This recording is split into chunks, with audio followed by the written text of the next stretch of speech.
କିନ୍ତୁ ସୁଜାତାଙ୍କ ଏଣ୍ଟ୍ରି ପରେ ଟିକେ ଦଳ ଟିକେ ବିଭାଜନ ଆଡକୁ ଯାଉଛି କାରଣ ଆପଣ ନା ସୁଜାତାଙ୍କର ଏଣ୍ଟ୍ରି ପରେ ବରଂ ଦଳ ଟିକେ ଅଧିକ ସକ୍ରିୟ ହେବାକୁ ଯାଉଥିବା ମୁଁ ଅନୁଭବ କରୁଛି।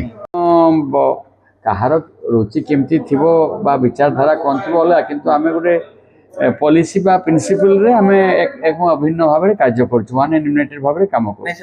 ଦଳ ବିଭାଜିତ ନୁହେଁ।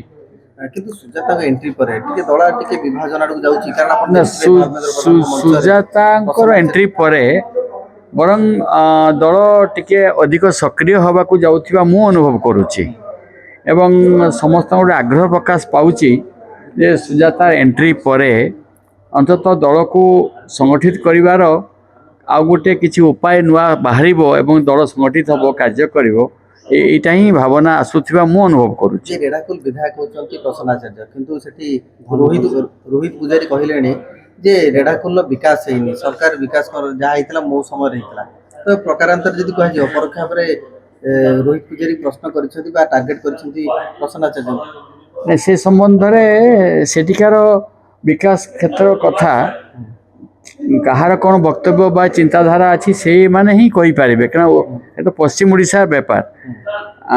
ଆମର ଏ ପାଖ ଜିଲ୍ଲାର ସ୍ଥିତି ବା ଭିତ୍ତି କିମ୍ବା ରାଜନୈତିକ ଅବସ୍ଥା ଭିନ୍ନ, ସେପଟେ ଭିନ୍ନ, ତେଣୁ ସେ ପାଖର ଆକ୍ଚୁଆଲି କେଉଁ ଦୃଷ୍ଟିରୁ କିଏ କ'ଣ କହିଛନ୍ତି ସେ ପାଖ ଲିଡର ମାନେ ହିଁ କହିପାରିବେ ଏ ବିଷୟରେ। ନିର୍ବାଚନ ମଣ୍ଡଳୀ ଦଳର ଦୁଇ ବିଧାୟକ ପ୍ରାର୍ଥୀ ବା ବିଧାୟକ ମୁହାଁମୁହିଁ ହେବା କ'ଣ ବାର୍ତ୍ତା ଦେଉଛି?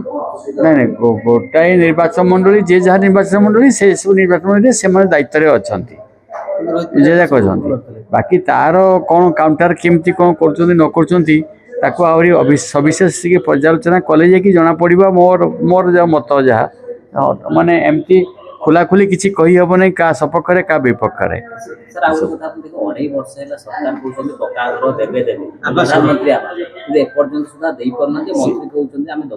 ସେ ପକ୍କା ଘର ଦୁଇଟା ପର୍ଯ୍ୟାୟରେ ସରକାର ଚିନ୍ତା କରୁଛନ୍ତି ଦେବା ପାଇଁ, କିନ୍ତୁ ମୋତେ ଲାଗୁନାହିଁ ଯେ ୟାକୁ ସଫଳତା ସହିତ କାର୍ଯ୍ୟ କରିପାରିବେ।